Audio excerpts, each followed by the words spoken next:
হাওড়ার ডোম জুড়ে মঙ্গলবার রাস্তা জুড়ে বিক্ষোভে ফেটে পড়লেন বহু মহিলা। তাদের স্লোগান, লক্ষ্মীর ভান্ডার চাই না, আগে জমাজল সরান প্রশাসন। অভিযোগ, গত 15 থেকে 20 দিন ধরে এলাকার 4টি পাড়ায় প্রায় 200টি বাড়ি কোমর সমান জলমগ্ন। স্থানীয়দের দাবি, 1,43,00,000 টাকার খাল সংস্কার প্রকল্পের কাজ শুরু হলেও মাঝপথে থেমে যাওয়ায় বর্ষায় জল নিষ্কাশনের ব্যবস্থা ভেঙে পড়েছে।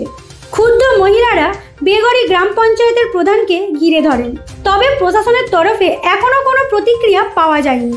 শুধু ডোমজুর নয়, হাওড়া দাসপাড়া ও লিলুয়া রোডও শোচনীয় অবস্থায়। জায়গায় জায়গায় বড় গর্ত, যে কোনো সময় বড় দুর্ঘটনার আশঙ্কা। এমনকি হাওড়া ব্রিজও পিচ উঠে গিয়ে ইট দেখা যাচ্ছে।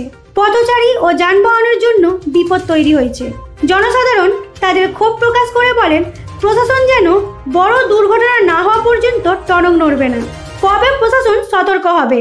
কবে মানুষ একটু নিশ্চিন্তে রাস্তা দিয়ে হাঁটাচলা করতে পারবে? যদি এই নিউজটি ভালো লেগে থাকে তাহলে লাইক করুন, আর যদি আপনারা এরকম টাইপের নিউজ পেতে চান তাহলে আমাদের চ্যানেলটিকে সাবস্ক্রাইব করুন।